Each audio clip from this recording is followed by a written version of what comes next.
Olá, pessoal. Então, dando continuidade aqui ao nosso curso sobre teorias éticas e os animais não humanos, nesse vídeo a gente vai abordar mais uma teoria da ética normativa que é pouco conhecida, mas tem implicações muito interessantes em relação aos animais não humanos, que é o igualitarismo. Então, tanto o igualitarismo quanto o prioritarismo, né? Lembrando que para o prioritarismo nós temos aqui um vídeo discutindo eles separadamente, né? Mas o que é comum tanto ao igualitarismo quanto ao prioritarismo é que essas teorias defendem que uma situação é melhor se o bem-estar presente nela é distribuído o mais igualmente possível, ainda que essas teorias defendam essa mesma tese por razões distintas. Bom, então, qual é a diferença central, né, entre o igualitarismo e o prioritarismo?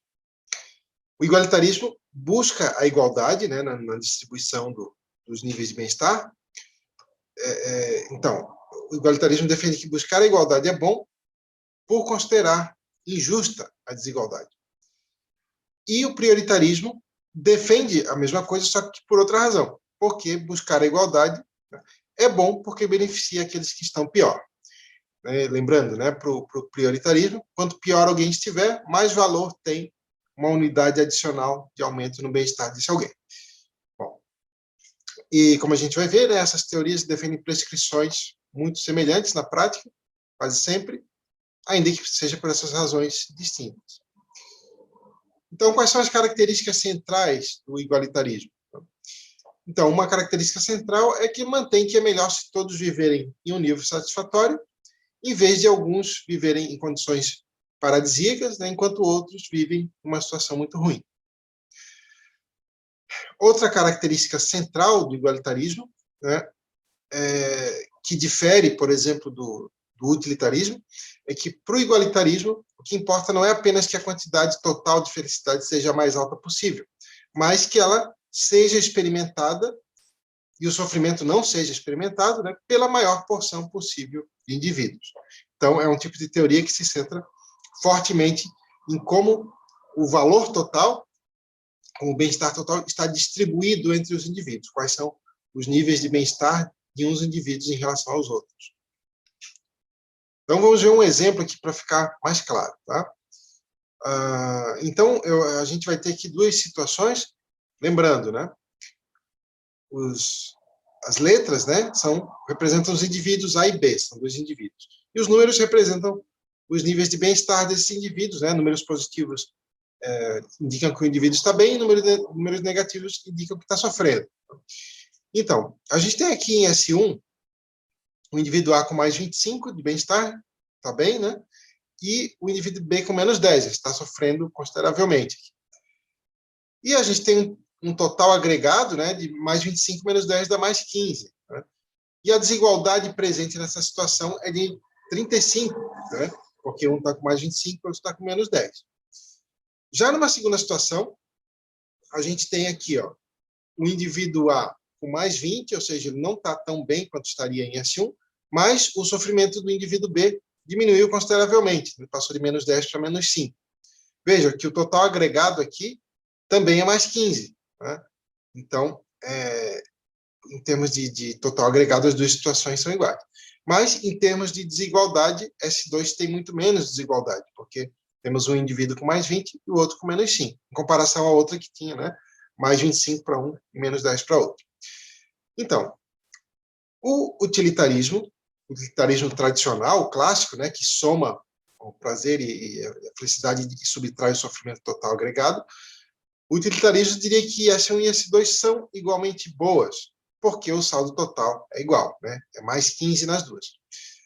O Maximin, que é outra teoria normativa que a gente viu em outro vídeo, diria que S2 é melhor, porque em S2 o nível mínimo de bem-estar, né, que é menos 5, é maior do que o nível mínimo de bem-estar em S1, que é menos 10. Ou seja, o Maximin se preocupa em maximizar o mínimo, né? Ou seja, que a situação daqueles que estão na pior situação seja melhor.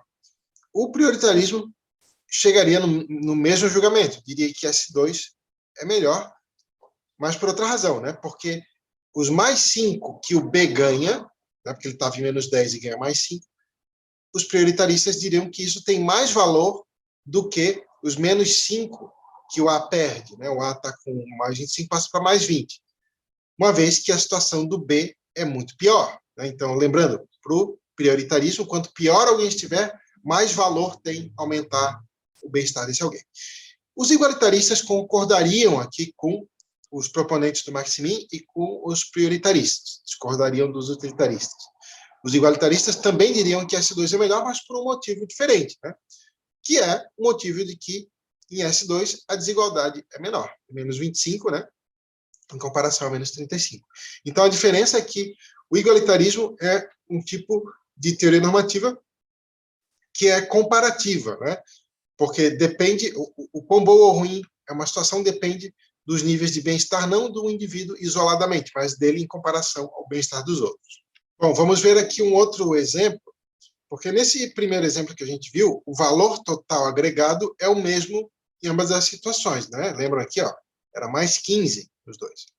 Bom, contudo, igualitaristas e também prioritaristas, também proponentes do Maximin, diriam também que certas situações, não todas, certas situações que possuem um menor saldo total agregado podem ser melhores do que outras que possuem um saldo maior. Isso pode acontecer em algumas situações. Então, vamos ver um outro exemplo para ilustrar isso, tá? Então, nesse segundo exemplo, nós temos novamente a situação S1, que nós já tínhamos visto antes, né? E comparamos antes ela com S2. Agora a gente vai comparar ela com S3, tá? Então, veja, aqui em S1, tínhamos o indivíduo A com mais 25, né? Estava bem, estava feliz, e o indivíduo B com menos 10, estava sofrendo consideravelmente. Tínhamos um total agregado de mais 15, né? Mais 25 menos 10, e a desigualdade era de 35, né? Menos 35, que é os 25, né? E a diferença dos 10 ali do B. Bom, em S2, como a gente viu aqui, ó, tinha uma outra situação onde o total agregado era igual, mas estava aqui a situação do B um pouco melhor, né? E a do A um pouco pior. O que acontece é que agora, aqui, em S3, o A vai ficar em mais 15, ou seja, ele vai perder 10. Né? Em S2, ele perdia só 5. Só que a situação do B vai melhorar muito mais consideravelmente do que em S2, vai passar para menos 1. O sofrimento dele era considerável, podia até ser grave, mas vai passar para um sofrimento leve. Né? Em S2 ele passava só para menos 5. Então, a diferença é o quê? Que nessa situação S3, o total agregado é menor do que em S1. Né? Tem aqui mais 15 em S1 e aqui temos mais 14. Mas a desigualdade é muitíssimo menor. Né? Você tem mais 15 e menos 1, né? Desigualdade de 16 pontos. Em S2, lembram, era menos 25. Então, novamente, né, o utilitarismo, estamos aqui falando do utilitarismo clássico, não o utilitarismo negativo que a gente vai ver em outro vídeo. Tá? O utilitarismo clássico, né, que vai somar o agregado total da felicidade e do sofrimento, fazer o saldo total, diria que S1 é melhor, porque o saldo total agregado é maior. Mais 15 aqui é mais 14. Já os proponentes do Maximin diriam que S3 é melhor, porque o nível mínimo de bem-estar é mais alto. Aqui é menos 1, né, e aqui é menos 10. Então, aqui quem está pior está muito pior do que quem está pior aqui. Bom, os prioritaristas diriam também que S3 é melhor, porque, devido ao bem-estar do B, né, ser muitíssimo menor, devido ao B estar numa situação muito pior, os mais 9 que o B ganha, né, passando de menos 10 para menos 1, segundo os prioritaristas, isso tem muito mais valor do que os 10 que o A perde, porque o A já está muito bem, e continua muito bem aqui. Lembrando, segundo o prioritarismo, quanto pior alguém estiver, mais valor tem unidades adicionais de melhora no bem-estar desse alguém. E, novamente, né, os igualitaristas diriam que S3 é melhor do que S1, mesmo que tenha um saldo total agregado menor, porque o nível de desigualdade é muito menor do que em S1, porque aqui é 16 pontos de desigualdade e aqui 35. Né? Então, isso tudo para enfatizar o quê? Que, diferentemente do utilitarismo, essas três teorias, né, Maximin, prioritarismo e igualitarismo, diriam que várias situações que possuem o mesmo saldo total agregado podem ser piores ou melhores, dependendo de como de quais os níveis de bem-estar dos indivíduos nessa situação. E, por vezes, né, como a gente viu nesse último exemplo, podem dizer que certas situações onde o saldo total agregado é menor, elas podem ser melhores do que outras onde o saldo total é maior, né, se essas situações onde o saldo total é menor, ou melhora a situação de quem está pior, ou diminui a desigualdade. Bom, agora vamos entrar em outro tópico, né? Por que, então, que o igualitarismo precisa aceitar a igual consideração de todos os seres sencientes? Por que o igualitarismo é incompatível com o especismo? Tá? Então, isso é importante porque algumas pessoas, né, se dizem igualitaristas, mas defendem práticas especistas ou atitudes especistas. Então, vou mostrar por que isso é completamente incompatível com o igualitarismo. Então, para explicar isso, eu peguei novamente o exemplo anterior, que comparava S1 com S3, né? E agora vocês estão vendo aqui que o A e o B estão em cor diferente. Isso significa aqui que eles pertencem a espécies diferentes. Tá? Então, vamos supor que o A é humano, tá? E o B é um animal não humano. Bom, qual é o ponto aqui que eu quero mostrar? É que se o igualitarismo não der igual consideração a todos os seres sencientes, ou seja, o igualitarismo não é que ele precisa também dar consideração aos animais não humanos, ele não pode dar uma consideração menor aos animais não humanos, senão ele nunca vai alcançar a meta de diminuir a desigualdade. Vamos ver por quê. Então, vamos supor que nesse exemplo acima, né, o B, o que está em azul, é um animal não humano. Seja lá qual animal não humano for. O que importa é que ele é senciente, né, porque ele possui ali um bem-estar. É capaz de sofrer e desfrutar. E A é um membro da espécie humana que também é senciente. Né? Então, vamos imaginar que alguém diga assim, eu sou um igualitarista. Eu aceito o igualitarismo, né? Eu aceito que devemos diminuir a desigualdade. Mas vamos supor que esse alguém também é especista. Como vimos, né, os igualitaristas têm que dizer que S3 é melhor do que S1. Né? E tem que prescrever, por isso, adotarmos S3, porque o nível de desigualdade é menor. Né? Mas vamos supor que essa pessoa que diga que é igualitarista também seja especista e, por perceber que em S3 o humano aqui está pior do que estaria em S1, não queira escolher S3. Né? Então, resumir isso aqui dessa maneira. Imaginemos que alguém afirme ser igualitarista, mas seja especista e não queira escolher S3 devido ao benefício em S1 ir para o humano. Aqui o benefício, né, vai para o B, né, que é o animal não humano, em S3. Nesse caso, e em qualquer outro caso que alguém dá um peso menor ao bem dos animais não humanos, esse indivíduo vai estar escolhendo uma situação que tem uma desigualdade maior, como é o caso aqui. Né? Se a pessoa é especista e não quer escolher S3, escolhe S1, então vai estar escolhendo a situação de desigualdade maior. Né? Então, não está sendo um igualitarista. Portanto, o igualitarismo, assim como várias outras teorias normativas que vimos em outros vídeos, né, o utilitarismo, maximin, prioritarismo, etc., também é incompatível com o especismo. Isso é importante da gente ter em mente, porque comum, por vezes na internet, várias pessoas disserem, né, eu sou igualitarista e tal, e vai lá e defende, inclusive até formas de exploração animal, né, que seria o extremo do anti-igualitarismo. Né?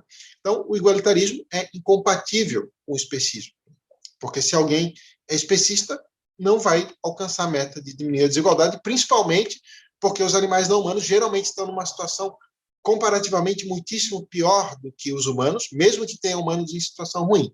Porque, lembrando, né, os animais não humanos normalmente ou nascem nas granjas industriais e têm sofrimento extremo desde o momento do nascimento até o momento da morte, e uma morte extremamente prematura, que é algo importante para o igualitarismo também, porque o igualitarismo não está preocupado somente com os níveis de bem-estar em um determinado momento, mas na distribuição total do bem-estar ao longo das vidas também.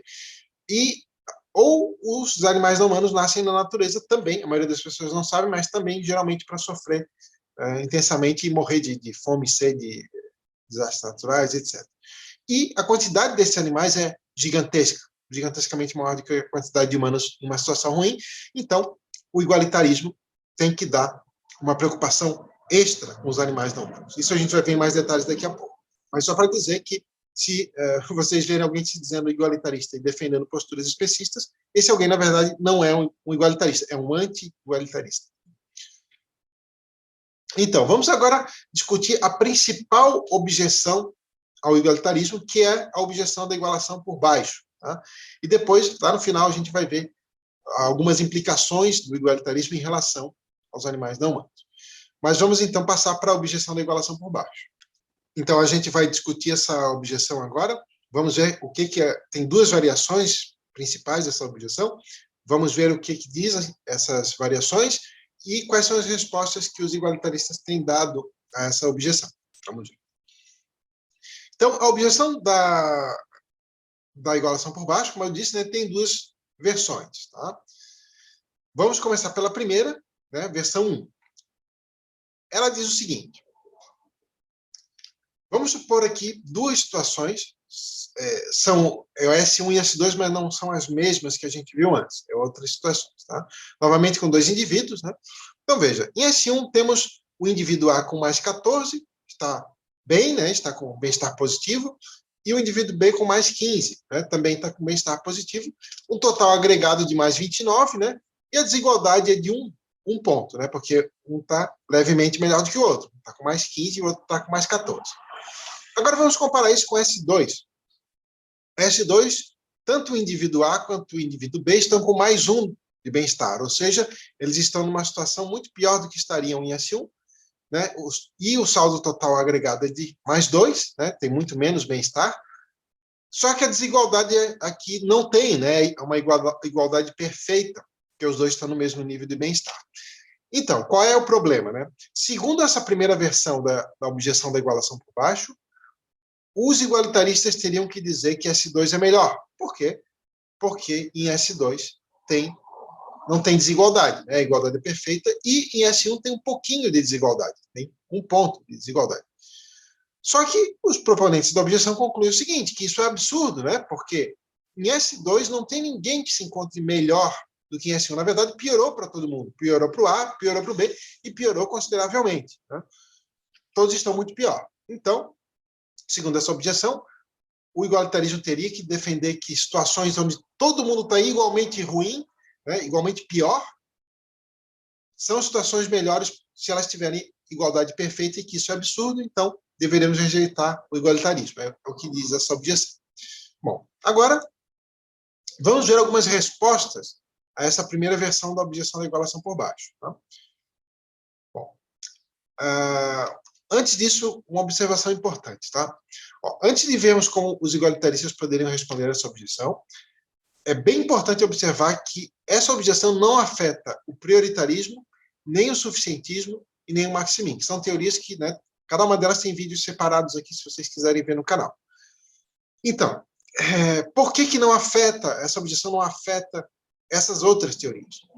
Porque essas teorias, prioritarismo, suficientismo e maximin, não afirmam que a igualdade é boa em si. Elas afirmam que ela é boa porque geralmente coincide com melhorar a situação de quem está pior. Então, a objeção da igualação por baixo não oferece razões para se rejeitar diminuições da desigualdade quando diminuir a desigualdade for melhorar a situação de quem está pior. Tá? Então, não adianta, por exemplo, alguém dizer o seguinte, mas essa objeção aqui poderia ser uma objeção contra o igualitarismo, então estamos justificados a não melhorar a situação de quem está pior. Não, porque essa objeção aqui ela é centrada justamente em apontar que, nesse caso, diminuir a desigualdade não melhora a situação de ninguém. Vamos voltar agora no exemplo, né, e vamos ver algumas respostas que igualitaristas têm dado à objeção da igualação por baixo, essa primeira versão. Né? Lembrando, né, já que essa objeção ela se aplica apenas a casos onde aumentar a igualdade piora a situação de todo mundo, então ela não se aplica a casos onde diminuir a desigualdade melhora a situação daqueles que estão pior. Tá? Então, uma primeira maneira que os igualitaristas poderiam responder essa objeção é simplesmente negando que o igualitarismo tem que afirmar que S2 é melhor do que S1, tudo considerado. Ou seja, o que quer dizer tudo considerado? Levando em conta tudo que é importante para a gente decidir qual das duas situações escolher. Os igualitaristas têm que manter apenas que o S2 é melhor em certo aspecto do que S1. E o aspecto é esse, é que o bem total que é mais 2, está melhor distribuído do que o bem total em S1. Né? Se em S1 aqui tivesse uma distribuição perfeita do bem total, seria 14,5 para cada um. Mas isso é consistente com um igualitarista dizer o seguinte, olha, S2 é melhor do ponto de vista da desigualdade, mas levando em conta tudo o que importa, né, o quão bem cada indivíduo se encontra, por exemplo, o S1, tudo considerado é melhor. Então, o igualitarismo é compatível com prescrever, nesse caso, escolher S1. Por quê? Porque afirmar que uma situação é melhor em certo aspecto não implica ter que afirmar que necessariamente essa situação é melhor, tudo considerado. Isto é, né, levando em conta tudo que é importante. Então, os igualitaristas não defendem que a igualdade é a única coisa que importa e nem defendem que é sempre a coisa que mais importa. Nesse caso aqui, os igualitaristas, todos eles defendem que S1, deveríamos escolher S1 porque ela é melhor, tudo considerado, ainda que S2 seja melhor do ponto de vista da desigualdade. Não existem igualitaristas que proponham que é melhor que todo mundo fique igualmente ruim. Tá? Nunca existiu nenhum proponente do igualitarismo que defendesse isso. Enfatizando isso tudo, né? Por que os igualitaristas não precisam manter que devemos escolher S2 nesse exemplo? Porque eles mantêm que a igualdade é importante em si. Mas manter que uma coisa é importante em si não é manter que ela é necessariamente a única coisa que importa, e não necessariamente é manter que sempre é a coisa que mais importa do que todas as outras. Tá? Então, novamente, os igualitaristas concordariam que S2 é pior, tudo considerado. Né? Diriam apenas que S2 é melhor sob o aspecto da igualdade. Isto é, né, que em S2 o valor total está melhor distribuído. Então, por essa razão, portanto, os igualitaristas diriam que uma maneira de melhorar S1 é redistribuir o bem total presente nela. Né, da seguinte maneira, mais 29, né, passar 14,5 para cada um, e a gente tem uma desigualdade nula, né, uma igualdade perfeita. Então, vamos ver agora uma segunda versão da objeção da igualação por baixo. Bom, novamente, a gente tem aqui aquelas mesmas duas situações, né? Onde, na primeira, A e B, né, o A tem mais 14 e o B mais 15, total mais 29, e um ponto de desigualdade, né? Em S2, A mais 1, B mais 1, total mais 2, né? E sem desigualdade, só que todo mundo está pior. Na segunda versão da objeção da igualação por baixo, essa segunda versão nega que haja algum aspecto em que S2 seja melhor do que S1. Porque, lembrando, a resposta à primeira versão da objeção dizia que o igualitarismo não precisa considerar que S2 é melhor tudo considerado, que precisa considerar que S2 é melhor apenas sob o aspecto da desigualdade, que não tem. Né? Só que nessa segunda versão, na segunda versão da objeção, vai ser mantido que S2 não pode ser melhor sob nenhum aspecto do que S1. Por quê? Essa segunda versão defende que, para uma situação ser melhor do que outra em algum aspecto, ela precisa beneficiar alguém, ela precisa ser melhor para alguém. Como em S2, comparado a S1, não tem ninguém que se encontre melhor, né? Ambos se encontram pior, né? O A passa de mais 14 para mais 1 e o B de mais 15 para mais 1. Então, segundo essa segunda versão da objeção, não existe nenhum aspecto no qual S2 é melhor do que S1. Ou seja, essa segunda objeção vai dizer que S2 não é melhor do que S1 tudo considerado e nem é melhor sob aspecto algum. E já que o igualitarismo diria que S2 é melhor sob certo aspecto, então que o igualitarismo é implausível. É o que diz essa segunda versão. Então, essa segunda versão da objeção da igualação por baixo, ela é baseada nesse princípio, né? Para uma situação ser melhor do que outra em algum aspecto, ela precisa beneficiar alguém, precisa melhorar a situação de alguém. No caso aqui, S2 não melhora, só piora, né? Então ela não pode ser melhor sob nenhum aspecto, é o que diz essa objeção. Bom, então agora vamos ver duas respostas a essa segunda versão da objeção da igualação por baixo. Primeira resposta está nesse capítulo de livro aqui, que é escrito pelo Larry Temkin. Essa resposta diz o seguinte, que uma situação pode ser melhor do que outra em certo aspecto, mesmo sem beneficiar ninguém.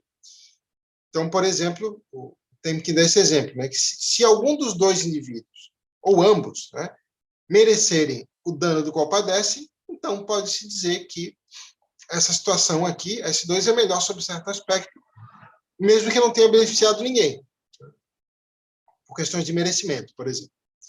Bom, tem uma segunda resposta, que é dada pelo Oscar Horta, nesse artigo aqui de 2010, que diz o seguinte, que existe um certo aspecto no qual se pode dizer que uma situação como S2 aqui, ela é melhor para os indivíduos afetados, por incrível que pareça.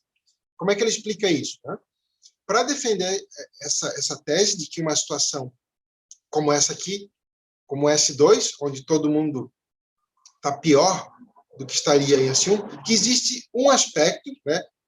Novamente, né? Não é tudo considerado, é sob certo aspecto, que existe um aspecto no qual é possível dizer que essa situação é melhor para os indivíduos. Tá?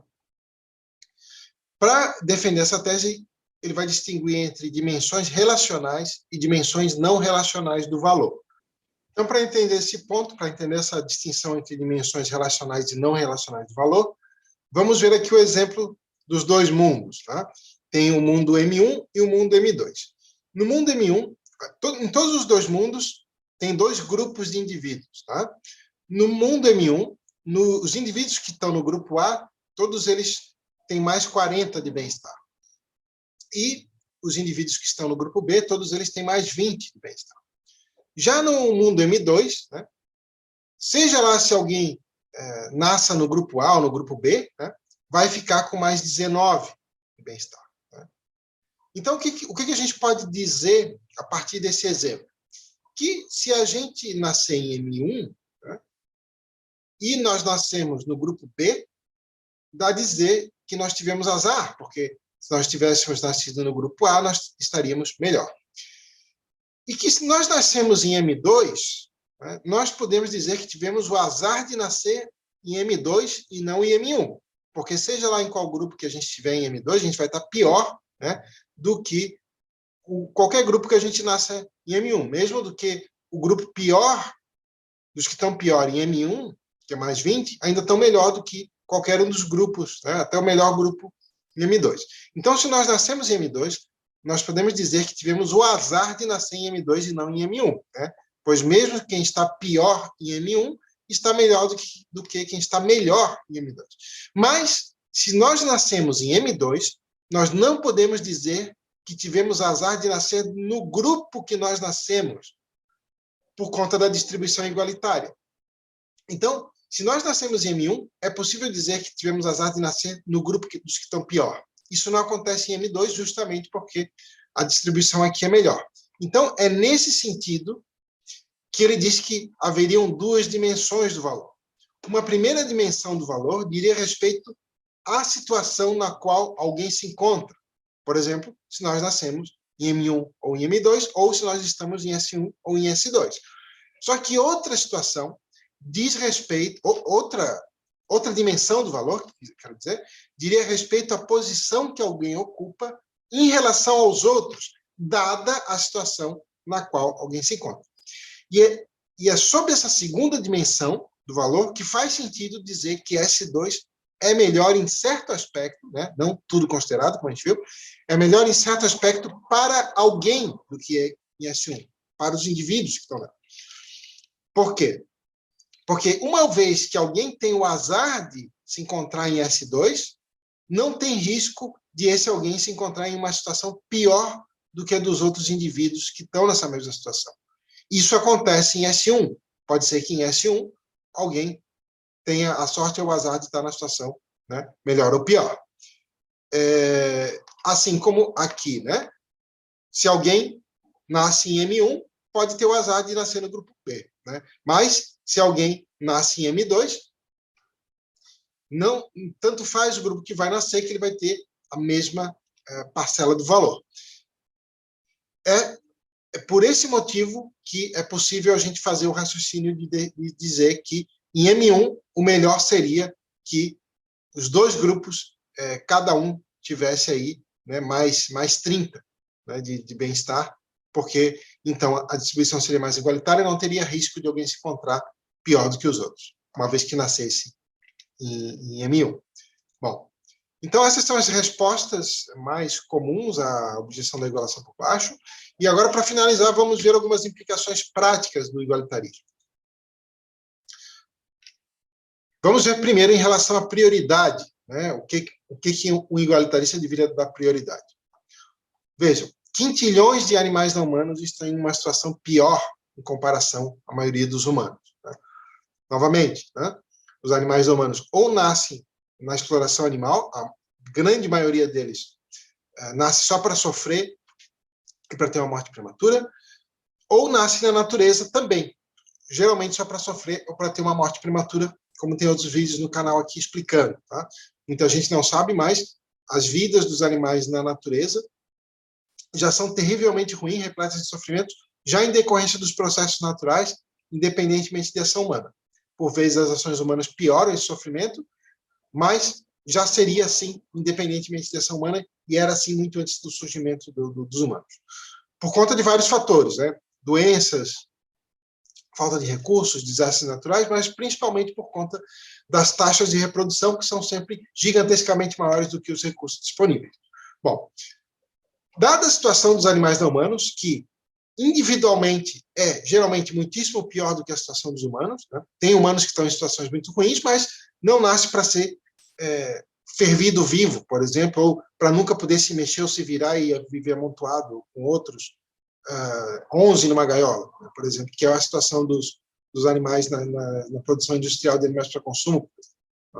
Então, e são quintilhões de animais não humanos, né, juntando os animais na exploração e os animais na natureza. Como a gente viu, tem outras teorias que defendem que não é justificado prejudicar os animais não humanos e que também não é justificado se abster de ajudá-los.